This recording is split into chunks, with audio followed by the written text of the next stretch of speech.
Dears Cochin university of science and technology ക്യുസാറ്റിൻ്റെ BTech പ്രോഗ്രാമുകളുടെ first spot admission ഇൻസ്ട്രക്ഷനാണ് നമ്മൾ പറയുന്നത് കേട്ടോ. അപ്പോൾ ക്യുസാറ്റ് ഒരു ഫസ്റ്റ് സ്പോട്ട് അഡ്മിഷൻ നടത്താനൊക്കെ ഉദ്ദേശിച്ചിരുന്നതായിരുന്നു, പക്ഷെ അത് മാറ്റിയിട്ട് വീണ്ടും റിയൽ ടൈം അലോട്ട്മെൻറ്റ് എന്ന പ്രൊസീജിയറിലൂടെയാണ് പോയത്. ഇപ്പോൾ ഫസ്റ്റ് സ്പോട്ട് അഡ്മിഷനുള്ള ഇൻസ്ട്രക്ഷൻ ക്യുസാറ്റ് പബ്ലിഷ് ചെയ്തിട്ടുണ്ട്. നമുക്കതെന്താണെന്നുള്ളത് നോക്കാം കേട്ടോ. അപ്പോൾ നിങ്ങൾക്കറിയാമല്ലോ, ക്യുസാറ്റിൻ്റെ ബിടെക് കാറ്റ് റാങ്കിൽ വന്നേക്കുന്ന കുട്ടികൾക്ക് മാത്രമാണ് ഈ സ്പോട്ട് അലോട്ട്മെൻറ്റിൽ പങ്കെടുക്കാൻ പറ്റുള്ളൂ. നിങ്ങൾക്ക് അറിയുന്ന പോലെ തന്നെ ബിടെക് മറൈൻ എഞ്ചിനീയറിംഗ് ഒഴിച്ചിട്ട് ബാക്കി എല്ലാ ബിടെക് കോഴ്സുകൾക്കും ക്യുസാറ്റിൻ്റെ കാറ്റ് റാങ്ക് ക്വാളിഫൈ ആയിട്ടുണ്ടാവണം. മറൈൻ എഞ്ചിനീയറിങ്ങിന് IMEയുടെ റാങ്കാണ് പരിഗണിക്കുന്നത്. അപ്പോൾ നമുക്കിതിൻ്റെ കൂടുതൽ ഡീറ്റെയിൽസ് നോക്കാം. വെന്യൂ, ഡേറ്റ്, ടൈമൊക്കെ നമുക്ക് നോക്കാം. അപ്പോൾ ബിടെക് ഫസ്റ്റ് സ്പോട്ട് അഡ്മിഷൻ്റെ ഡേറ്റ് 27, 29, 30, 31 ഡേറ്റുകളിലായിട്ടാണ് നടക്കുന്നത്. 27-ാം തീയതി 1 മുതൽ 4500 വരെ റാങ്കുള്ള കുട്ടികളെയാണ് വിളിച്ചേക്കുന്നത്. 29-ാം തീയതി 4501 മുതൽ 9000 റാങ്ക് വരെയുള്ളവരെയും, 30-ാം തീയതി 9001 മുതൽ 13500 വരെ റാങ്കുള്ളവരെയും, 31-ാം തീയതി 13501 മുതൽ ബാക്കി റാങ്കുകാരെയാണ് വിളിച്ചേക്കുന്നത്. അപ്പോൾ നിങ്ങൾ ഈ ഡേറ്റിൽ തന്നെ ചെല്ലാനായിട്ട് ശ്രദ്ധിക്കുക കേട്ടോ. പിന്നെ വെന്യൂ, അതായത് നമുക്ക് നേരിട്ടുള്ള, അതായത് ഓൺലൈൻ അല്ല ഈ സ്പോട്ട് അഡ്മിഷൻ, നമ്മൾ ഓഫ്ലൈനാണ്. നമ്മൾ നേരിട്ട് seminar complex near administrative office, Cochin university of science and technology, south Kalamassery. അപ്പോൾ വെന്യൂ എന്ന് പറയുന്നത് സെമിനാർ കോംപ്ലക്സ് ആണ്. അഡ്മിനിസ്ട്രേറ്റീവ് ഓഫീസിൻ്റെ അടുത്തായിട്ടാണ് ഈ ഒരു സെമിനാർ കോംപ്ലക്സ് ലൊക്കേറ്റ് ചെയ്തേക്കുന്നത് കേട്ടോ.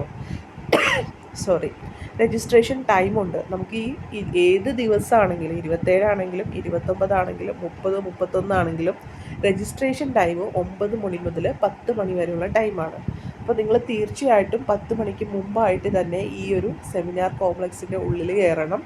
അത് കഴിഞ്ഞിട്ടുണ്ടെങ്കിൽ നിങ്ങളെ രജിസ്ട്രേഷൻ അനുവദിക്കുന്നതല്ല. അപ്പോൾ അതുകൊണ്ട് തന്നെ കറക്റ്റ് ടൈമിലെത്താം. പിന്നെ ക്യുസാറ്റിനെ പറ്റി നിങ്ങൾക്ക് ഇപ്പോൾ ചെന്നവർക്കാണെങ്കിൽ അറിയാമായിരിക്കും, വലിയൊരു ക്യാമ്പസാണ്. നിങ്ങൾക്ക് അവിടെ ചെന്നാൽ ഇപ്പോൾ ജസ്റ്റ് ഒരു ക്യുസാറ്റ് എന്ന് പറഞ്ഞിട്ട് ഒരു പ്രൈവറ്റ് വെഹിക്കിളിൽ നിങ്ങൾ അവിടെ പോയിട്ടുണ്ടെങ്കിൽ കറക്റ്റായിട്ട് ലൊക്കേഷൻ അവർക്ക് അറിയണം എന്നില്ല. ചിലവർക്ക് അഡ്മിനിസ്ട്രേറ്റീവ് ഓഫീസ് എന്നൊക്കെ പറഞ്ഞാൽ അറിയാൻ പറ്റും. അപ്പോൾ അല്ലെങ്കിൽ നിങ്ങൾ ഗൂഗിൾ നോക്കി മാപ്പ് നോക്കിയിട്ട് കറക്റ്റായിട്ട് തന്നെ അവിടെ എത്താനായിട്ട് ശ്രദ്ധിക്കുക. കാരണം നമുക്ക് 10 മണിക്ക് കറക്റ്റ് എത്തണം. അപ്പോൾ അങ്ങോട്ടും ഇങ്ങോട്ടൊക്കെ നടന്ന് നമ്മൾ മാറിപ്പോകരുത്. ഡിപ്പാർട്ട്മെൻറ്റും കാര്യങ്ങളൊന്നും, കറക്റ്റായിട്ടുള്ള ആ ലൊക്കേഷൻ തന്നെ നേരത്തെയൊക്കെ നോക്കി വെച്ചിട്ട് അവിടെ തന്നെ എത്താനായിട്ട് ശ്രദ്ധിക്കുക കേട്ടോ. ഗൂഗിളാണെങ്കിലും അല്ലെങ്കിൽ മാപ്പിലാണെങ്കിലും നിങ്ങൾ ആ ലൊക്കേഷൻ അടിച്ചു കൊടുത്തിട്ട് ഒന്ന് സെറ്റാക്കി വെക്കുക, എവിടെയാണ് കറക്റ്റ് ലൊക്കേഷൻ എന്നൊക്കെ ഉള്ളത് കേട്ടോ. അപ്പോൾ രജിസ്ട്രേഷൻ ടൈം എന്ന് മനസ്സിലായല്ലോ, 10 മണിക്കുള്ളിൽ. 9 മണി തുടങ്ങി 10 മണി വരെയാണ്. പക്ഷേ 10 മണി കഴിഞ്ഞാൽ നിങ്ങൾ ഒരിക്കലും അതിൻ്റെ ഉള്ളിലേക്ക് കയറ്റൂല. അതുകൊണ്ട് നിങ്ങൾ ചെന്ന് കഴിഞ്ഞാൽ ആദ്യം തന്നെ നിങ്ങൾ രജിസ്റ്റർ ചെയ്യുക. ഇപ്പോൾ രജിസ്റ്റർ ചെയ്തവർക്ക് ആദ്യം എന്നുള്ള നിലക്കല്ലേ, ഇപ്പോൾ 10 മണി മുതൽ 9 മണി മുതൽ 10 മണി വരെ ഉണ്ട്. ഇതിൽ ആദ്യം വന്നവർക്ക് ആദ്യമൊന്നുമല്ല. രജിസ്റ്റർ ചെയ്തതിന് ശേഷം അതിൽ വന്നിരിക്കുന്ന കാറ്റ് റാങ്കിൻ്റെ ബേസിലാണ് അഡ്മിഷൻ കൊടുക്കുന്നത്. ക്യുസാറ്റിന് അതിൻ്റേതായിട്ടുള്ള റൂൾസ് ആൻഡ് റെഗുലേഷൻ സ്പോട്ട് അഡ്മിഷനുണ്ട്. അതിൻ്റെ ബേസിലായിരിക്കും നമുക്ക് കിട്ടുക കേട്ടോ. അപ്പോൾ ഇതിൽ കുറച്ച് കാര്യങ്ങളും കൂടി പറഞ്ഞിട്ടുണ്ട്. ഒന്നാമത്തെ, individual call letter will not be send to the candidates എന്നുള്ളതാണ്. അത് ആരെയും പ്രത്യേകിച്ച് ഇപ്പോൾ ഇത്രയും റാങ്കുള്ളവർക്ക് ഇങ്ങനെ ഡേറ്റിൽ ചെല്ലാൻ പറഞ്ഞിട്ടുണ്ട്. പക്ഷേ അവരെ ഇങ്ങനെ നിങ്ങൾ ഈ ഡേറ്റിൽ വരണം എന്ന് പറഞ്ഞു, ചിലപ്പോൾ നിങ്ങൾക്കൊരു മെയിൽ വന്നിട്ടുണ്ടാവാം, അല്ലെങ്കിൽ പ്രൊഫൈലിലൊരു എന്തെങ്കിലും മെസ്സേജ് വന്നിട്ടുണ്ടാവാം. പക്ഷേ അങ്ങനെ ഒരു കാര്യം വരണം എന്ന് നിർബന്ധമില്ല. ഈ ഒരു മെസ്സേജ് അല്ലെങ്കിൽ ഈ ഒരു നോട്ടിഫിക്കേഷൻ നിങ്ങളുടെ ഇൻവിറ്റേഷനായിട്ട് നിങ്ങൾ എടുക്കുക എന്നുള്ളതാണ് പറയുന്നത് കേട്ടോ. അപ്പോൾ ഇതിൽ പ്രത്യേകം പറഞ്ഞിട്ടുണ്ട്, should register the venue before 10 AM on the date of spot admission as per schedule. Who do not report before 10 AM at the venue will not consider spot admission. അപ്പോൾ നമ്മൾ നേരത്തെ പറഞ്ഞ കാര്യം തന്നെയാണ്. 10 മണി കഴിഞ്ഞാൽ പിന്നെ നിങ്ങൾക്ക് രജിസ്റ്റർ ചെയ്യാനായിട്ട് പറ്റില്ല, അല്ലെങ്കിൽ ആ ഹോളിലേക്ക് തന്നെ എൻട്രി ഉണ്ടാവില്ല കേട്ടോ. ഇനി ഇതിൽ കുറച്ച് കാര്യങ്ങൾ പറയുന്നുണ്ട്. All candidates in the rank list are eligible to attend the spot admission. അപ്പോൾ കാറ്റിൻ്റെ റാങ്കിൽ വന്നേക്കുന്ന എല്ലാ കുട്ടികൾക്കും, ഓപ്ഷൻ വെച്ചവരാണോ വെക്കാത്തവരാണോ എന്നൊന്നുമില്ല, നിങ്ങൾ കാറ്റിൻ്റെ റാങ്ക് ലിസ്റ്റിൽ വന്നിട്ടുണ്ടെങ്കിൽ സ്പോട്ട് അഡ്മിഷനിൽ പങ്കെടുക്കാം. The below category student are also eligible to attend the spot admission process. അപ്പോൾ ആർക്കും ഈ സ്പോട്ട് അഡ്മിഷനിൽ ഇന്നയാൾക്കേ പറ്റുള്ളൂ, ഇന്നയാൾക്ക് പറ്റില്ല എന്നൊന്നുമില്ല. എല്ലാവർക്കും ഈ സ്പോട്ട് അലോട്ട്മെൻറ്റിൽ പങ്കെടുക്കാം. ഒന്ന്, candidate who did not receive any allotment ഒന്നും കിട്ടാത്തവർക്ക് സ്പോട്ടിൽ പങ്കെടുക്കാം. ഇനി who have received allotment and wish to change the different program. ഇപ്പോൾ നിങ്ങൾക്ക് ഈസിയിലാണ് നിങ്ങൾക്കൊരു അലോട്ട്മെൻറ്റ് കിട്ടിയേക്കണേ, നിങ്ങൾക്ക് കമ്പ്യൂട്ടർ സയൻസിലേക്ക് മാറണം എന്നുണ്ടെങ്കിലും നിങ്ങൾക്ക് ഈ ഒരു അലോട്ട്മെൻറ്റിൽ പങ്കെടുക്കാം. ഇനി നിങ്ങൾ നേരത്തെ രജിസ്റ്റർ ചെയ്തില്ല, നിങ്ങൾ ക്യുസാറ്റിൻ്റെ കാറ്ററാങ്കിൽ പെട്ടിരുന്നു പക്ഷേ ഓപ്ഷൻസ് ഒന്നും കൊടുത്തിരുന്നില്ല, അങ്ങനെയുള്ളവർക്കും ഈ ഒരു സ്പോട്ട് അലോട്ട്മെൻറ്റിൽ പങ്കെടുക്കാം. ഇനി ഒരു അലോട്ട്മെൻറ്റ് കിട്ടി, ചിലപ്പോൾ സർട്ടിഫിക്കറ്റ് വെരിഫിക്കേഷൻ്റെ സമയത്ത് അല്ലെങ്കിൽ നിങ്ങൾ ഫീസ് അടച്ചില്ല, അങ്ങനെയുള്ള എന്തെങ്കിലും കാരണങ്ങൾ കൊണ്ട് നിങ്ങളുടെ അഡ്മിഷൻ ക്യാൻസലായി പോയെങ്കിൽ അവർക്കും ഈ ഒരു സ്പോട്ട് അഡ്മിഷനിൽ പങ്കെടുക്കാം. ഇനി who received allotment earlier and rejected by department, അതാണ് നേരത്തെ പറഞ്ഞത്. നിങ്ങളുടെ സർട്ടിഫിക്കറ്റ് വെരിഫിക്കേഷൻ്റെ സമയത്ത് അലോട്ട്മെൻറ്റ് കിട്ടി ഫീസ് അടച്ചവരാണെങ്കിലും എന്തെങ്കിലും കാരണങ്ങൾ കൊണ്ട് അത് കട്ടായി പോയി, പക്ഷേ ഇപ്പോൾ നിങ്ങൾക്കത് ഓക്കെ ആയിട്ടുണ്ടെങ്കിൽ അങ്ങനെയുള്ളവർക്കും അത് പങ്കെടുക്കാവുന്നതാണ് കേട്ടോ. അതുപോലെ തന്നെ നിങ്ങൾ അലോട്ട്മെൻറ്റ് കിട്ടി പക്ഷേ ഫീസ് അടച്ചില്ല, അങ്ങനെ അലോട്ട്മെൻറ്റിൽ നിന്ന് പുറത്തായി പോയവർക്കും ഈ സ്പോട്ടിൽ പങ്കെടുക്കാനായിട്ട് സാധിക്കും. അപ്പോൾ ചുരുക്കി പറഞ്ഞാൽ ക്യുസാറ്റിൻ്റെ കാറ്റ് റാങ്കിൽ വന്നേക്കുന്ന എല്ലാവർക്കും, അലോട്ട്മെൻറ്റ് കിട്ടിയവർക്കും കിട്ടാത്തവർക്കും അഡ്മിഷൻ ക്യാൻസലായി പോയവർക്കും എല്ലാവർക്കും തന്നെ ഈ ഒരു സ്പോട്ട് അലോട്ട്മെൻറ്റിൽ പങ്കെടുക്കാനായിട്ട് സാധിക്കുന്നതാണ്. ഇനി who did not claim the benefit of reservation, communal reservation, special reservation during online application by mistake can now claim the reservation benefit during spot admission with supporting certificate for reservation such as NRE, CGW, CHD.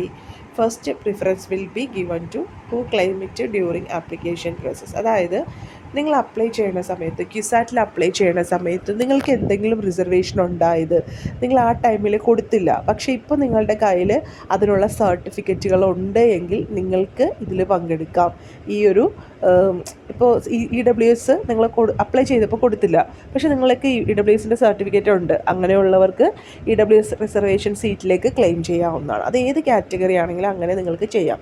പക്ഷേ NRI, CGW അതുപോലെ തന്നെ ഈ കുസാറ്റിൽ തന്നെ കുട്ടികൾക്കുള്ള seat CHD എന്ന് പറയുന്ന സീറ്റിലൊക്കെ നിങ്ങൾ claim ചെയ്യാത്തവരാണെങ്കിൽ ക്ലെയിം ചെയ്തവരെ പരിഗണിച്ചിട്ടായിരിക്കും അങ്ങനെയുള്ള സീറ്റിലേക്ക് അഡ്മിഷൻ ഉണ്ടാവുള്ളൂ എന്നുള്ള കാര്യം അവർ പ്രത്യേകം മെൻഷൻ ചെയ്യണുണ്ടാവും കേട്ടോ. അപ്പോൾ ഫസ്റ്റ് പ്രിഫറൻസ് ആർക്കായിരിക്കും?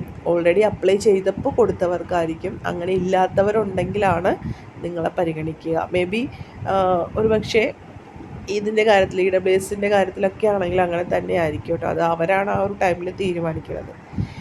ഇനി are also advise to check the seat balance published in the admission website. നമ്മൾ കഴിഞ്ഞ ഒരു വീഡിയോ ചെയ്തില്ലേ സീറ്റ് വേക്കൻസി കാണാമെന്നുള്ളത്. അപ്പോൾ നിങ്ങൾക്ക് സീറ്റ് വേക്കൻസി നോക്കാം.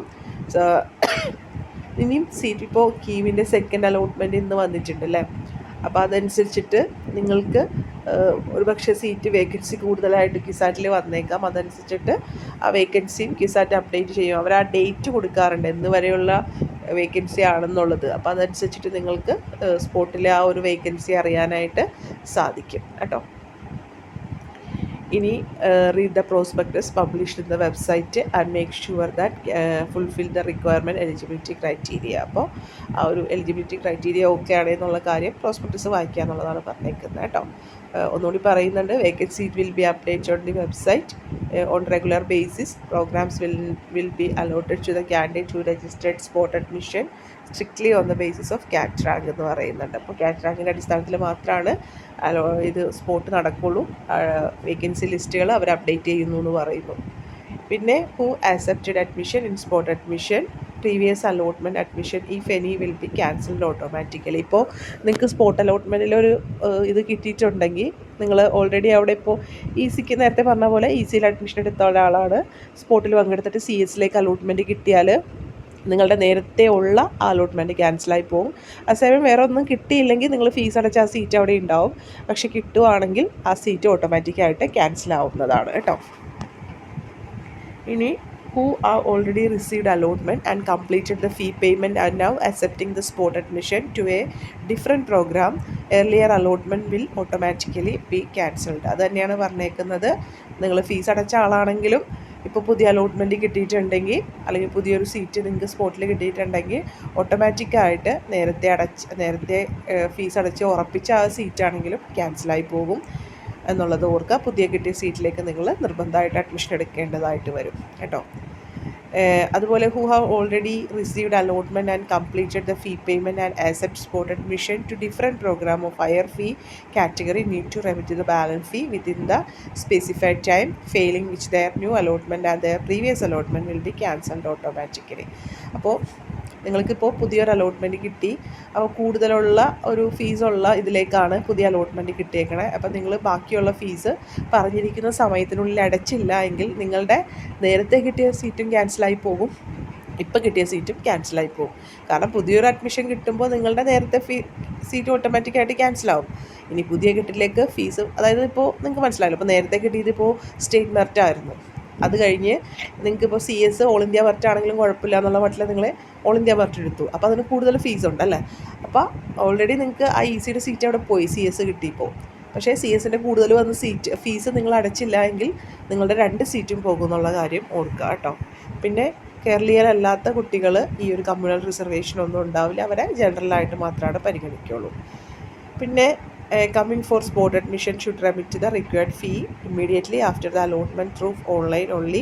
The fee payment will be enabled in the candidate profile. അതായത് നിങ്ങൾക്ക് ഫീസ് അടക്കാനുള്ള ആ ഒരു സംഭവം എന്ന് പറയുന്നത് നിങ്ങളുടെ പ്രൊഫൈലിലൂടെയാണ്. നിങ്ങൾ ഓൺലൈനായിട്ടാണ് ഫീസ് അടക്കേണ്ടത്. അവിടെ ക്യാഷോ അങ്ങനെയുള്ള കാര്യങ്ങളൊന്നും സ്വീകരിക്കില്ല. അലോട്ട്മെൻറ്റ് കിട്ടിക്കഴിയുമ്പോൾ നിങ്ങളുടെ പ്രൊഫൈലിൽ ഫീസ് അടക്കാനുള്ള ഒരു ലിങ്ക് വരും, അതിലൂടെയാണ് നിങ്ങൾ ഫീസ് അടക്കേണ്ടത് കേട്ടോ. പിന്നെ മറ്റൊരു കാര്യം പറഞ്ഞേക്കുന്നത്, ഫീസ് അടയ്ക്കാൻ പറ്റിയില്ലെങ്കിൽ അഡ്മിഷൻ ക്യാൻസലായി പോകും. പ്രത്യേകിച്ച് നിങ്ങൾക്കൊരു അറിയിപ്പൊന്നും ഉണ്ടാവില്ല കേട്ടോ. പിന്നെ can proceed to document verification after completing the fee payment കഴിഞ്ഞതിന് ശേഷം നിങ്ങൾ സർട്ടിഫിക്കറ്റ് വെരിഫിക്കേഷന് വേണ്ടി ഹാജരാവണം, നേരിട്ട് തന്നെ ഹാജരാവണം എന്നുള്ളതാണ്. മേ ബി ആ ഒരു ദിവസം തന്നെയായിരിക്കും സർട്ടിഫിക്കറ്റ് വെരിഫിക്കേഷനും ഉണ്ടാവുന്നത്. ഓക്കെ. പിന്നെ നിങ്ങൾക്ക് PTA DDF അലൂമിനി ഫീ എന്ന് പറഞ്ഞിട്ടൊരു ഫീസ് ഉണ്ടാവും. അത് മേ ബി നിങ്ങൾക്ക് ഡിപ്പാർട്ട്മെൻറ്റിൽ ഇപ്പോൾ ആ പൈസയ്ക്ക് എന്തെങ്കിലും നിങ്ങൾക്ക് ബുദ്ധിമുട്ടുണ്ടെങ്കിൽ ചിലപ്പോൾ അത് അവർക്ക് ഒരു കുറച്ച് സമയം തരും. ഡിപ്പാർട്ട്മെൻറ്റിൽ ക്ലാസ്സുകൾ തുടങ്ങുന്ന സമയത്ത് അടച്ചാൽ മതി എന്നൊക്കെ ചിലപ്പോൾ പറയും. ഒരു 3000 സംതിങ് ആണത് വരാറ് സാധാരണ. അപ്പോൾ അത് ആ ഒരു ടൈമിൽ നിങ്ങൾക്ക് അറിയാൻ പറ്റും കേട്ടോ. അപ്പോൾ നമുക്ക് വേണ്ട സർട്ടിഫിക്കറ്റ് നിങ്ങൾക്ക് അറിയാമല്ലോ, ക്യാറ്റിൻ്റെ അഡ്മിറ്റ് കാർഡ്, അല്ലെങ്കിൽ അപ്ലൈ ചെയ്ത ആ ഒരു കൺഫർമേഷൻ പേജ്, മൈഗ്രേഷൻ സർട്ടിഫിക്കറ്റ് ആവശ്യമുള്ളവർക്ക് SSLC 12th സർട്ടിഫിക്കറ്റ്, കേരളീയനാണെന്ന് തെളിയിക്കാനായിട്ട് SSLC സർട്ടിഫിക്കറ്റ് കൊടുത്തേക്കുന്നവർക്ക് അത് മതി. TC CC 4 passport size photo, പിന്നെ ഏതെങ്കിലും റിസർവേഷൻ ഉണ്ടെങ്കിൽ അത് തെളിയിക്കുന്നതിനുള്ള സർട്ടിഫിക്കറ്റ്. അപ്പോൾ ഏതൊക്കെയാണെന്നുള്ളത് കാണിക്കുന്നുണ്ട്. ഫിസിക്കലി ഡിസേബിൾ ആയിട്ടുള്ളവരാണെങ്കിൽ അത് തെളിയിക്കാനുള്ള സർട്ടിഫിക്കറ്റ്. പിന്നെ നിങ്ങളുടെ എല്ലാത്തിൻ്റെയും 2 കോപ്പീസ് കേട്ടോ. സെൽഫ് അറ്റസ്റ്റഡ് മതി, നിങ്ങൾ തന്നെ അറ്റസ്റ്റ് ചെയ്താൽ മതി. ഗസ്റ്റഡ് ഓഫീസറെ കൊണ്ടൊന്നും അറ്റസ്റ്റ് ചെയ്യിക്കേണ്ട ആവശ്യമില്ല. പിന്നെ special reservation like NRI CGW ഒക്കെ ഉണ്ടെങ്കിൽ അത് തെളിയിക്കുന്നതിനുള്ള സർട്ടിഫിക്കറ്റ്. പിന്നെ എല്ലാവരും കൊടുക്കേണ്ടതാണ് നാഷണാലിറ്റിയുടെ ഇത്. അത് വെബ്സൈറ്റിലുണ്ട്. അത് നിങ്ങൾക്ക് ഡിക്ലറേഷൻ, സ്റ്റേറ്റ് നാഷണാലിറ്റിയുടെ ഡിക്ലറേഷൻ സോറി കേട്ടോ. അപ്പോൾ അത് നിങ്ങൾക്ക് വെബ്സൈറ്റിൽ നിന്ന് തന്നെ ഡൗൺലോഡ് ചെയ്തെടുക്കാൻ പറ്റും. അപ്പോൾ അതും നിങ്ങൾ ഹാജരാക്കുക കേട്ടോ. ഡൗൺലോഡ് ചെയ്ത് വെള്ള പേപ്പറിൽ, ഒന്നുമില്ലെങ്കിൽ അത് വെള്ള പേപ്പറിൽ എഴുതിയാലും മതി എന്ന് എനിക്ക് തോന്നുന്നു. അല്ലെങ്കിൽ നിങ്ങൾക്ക് പ്രിൻ്റ് എടുക്കാൻ പറ്റും, അതാണ് ഏറ്റവും നല്ലത് കേട്ടോ. ചിലപ്പോൾ ഇനി വെള്ള പേപ്പറിൽ എഴുതി ആക്സെപ്റ്റ് ചെയ്തില്ലെങ്കിൽ നിങ്ങൾ പ്രിൻ്റ് എടുത്തിട്ട് അതിലവിടെ നിങ്ങൾ പെൻ വെച്ചിട്ട് എഴുതി ചേർത്താലും മതി, ടൈപ്പ് ചെയ്യണമെന്ന് നിർബന്ധമില്ല കേട്ടോ. ഓരോ റിസർവേഷനും ഏതൊക്കെ സർട്ടിഫിക്കറ്റുകളാണ് എന്ന് ഇവിടെ കാണിച്ചിട്ടുണ്ട്. നിങ്ങൾക്ക് എന്തെങ്കിലും ഇവിടെ കുറച്ച് കാര്യം കൂടി പറഞ്ഞിട്ടുണ്ട് കേട്ടോ, അതും കൂടി ഒന്ന് നോക്കാം. The joining KISAT shall sign the following declaration at the time of admission. UGC anti drug declaration, നമ്മൾ അതിൻ്റെ വീഡിയോ ചെയ്തിട്ടുണ്ട്. ആൻറ്റി ഡ്രഗ് ഡിക്ലറേഷനും അതെല്ലാവരും കൊടുക്കേണ്ടതാണ്. അതുപോലെ ആൻറ്റി റാഗിങ് അഫിഡവിറ്റും അതൊക്കെ ലിങ്കുണ്ട്. അത് മേ ബി നിങ്ങൾക്ക് ചിലപ്പോൾ ആണെങ്കിൽ അഡ്മിഷൻ്റെ സമയത്തായാലും മതി കേട്ടോ. ഓക്കെ, ടൈം ഓഫ് അഡ്മിഷൻ എന്ന് പറയുന്നുണ്ട്. അപ്പോൾ ഇവിടെ അതിൻ്റെ ലിങ്കൊക്കെ ഉണ്ട്, നിങ്ങൾക്ക് അവിടെ ഇരുന്നാണെങ്കിലും ചെയ്യാം, അത് കുഴപ്പമൊന്നുമില്ല. പിന്നെ ഈ സൈറ്റ് ചെറിയ പ്രശ്നം ഉണ്ടായിരുന്നു ആൻറ്റി റാഗിങ്ങിൻ്റെ, അപ്പോൾ അത് ഇപ്പോൾ ക്ലിയർ ആയോന്നും അറിയില്ല. അപ്പോൾ നിങ്ങൾക്ക് വേണമെങ്കിൽ ചെയ്തിട്ട് പോകണമെങ്കിൽ പോകാം. പക്ഷേ അഡ്മിഷൻ ഷുവർ ആയാലല്ലേ നമുക്ക് ചെയ്യേണ്ട ആവശ്യമുള്ളൂ. അപ്പോൾ വേണമെങ്കിൽ അത് കിട്ടിക്കഴിഞ്ഞിട്ട് അഡ്മിഷൻ കഴിഞ്ഞിട്ട് ചെയ്താലും മതി കേട്ടോ. പിന്നെ വേറെ എന്ത് കാര്യം പറഞ്ഞേക്കുന്നത്, cancellation of admission and refund of fees. Refund of fees if any will be governed by the refund policy. അതായത് വെബ്സൈറ്റിൽ റീഫണ്ട് പോളിസി ഉണ്ട്. നിങ്ങൾക്ക് പോരുമ്പോൾ ഫീസ് കിട്ടുമെന്ന് എല്ലാവരും ചോദിക്കണ്ടല്ലോ. അപ്പോൾ ഉടനെ കിട്ടില്ല. അത് കിട്ടണത് തന്നെ കിട്ടുന്ന ഓരോ ഡേറ്റ്, ഇത്ര പെർസെൻറ്റേജ് ഇത്ര ഡേറ്റ് വരെ, ഇത്ര പെർസെൻറ്റേജ് ഇത്ര ഡേറ്റ് വരെ എന്ന് പറഞ്ഞ റീഫണ്ട് പോളിസി വെബ്സൈറ്റിൽ കിടക്കുന്നുണ്ട്. നമ്മൾ ആ റാങ്കൊക്കെ നോക്കുന്നിടത്തൊക്കെ കിടക്കുന്നുണ്ട്. അപ്പോൾ അത് നോക്കി മനസ്സിലാക്കാം കേട്ടോ. അത് കഴിഞ്ഞ് പോരുമ്പോൾ ആ ഒരു ഡേറ്റൊക്കെ കഴിഞ്ഞ് പോരുമ്പോൾ നിങ്ങൾക്ക് വേറെ എമൗണ്ടൊന്നും കിട്ടിയെന്ന് വരില്ല തിരിച്ച്. അപ്പോൾ അത് മനസ്സിലാക്കിയിട്ട് അഡ്മിഷനൊക്കെ എടുക്കാം. പിന്നെ നിങ്ങൾക്ക് ഇതിൽ കൂടുതൽ എന്തെങ്കിലും ക്വയറീസ് ഉണ്ടെങ്കിൽ നമ്പർ ഇത് കൊടുത്തിട്ടുണ്ട്, ആ നമ്പറിൽ നിങ്ങൾക്ക് കോൺടാക്റ്റ് ചെയ്യാവുന്നതാണ് കേട്ടോ. Take care, stay blessed. Thank you.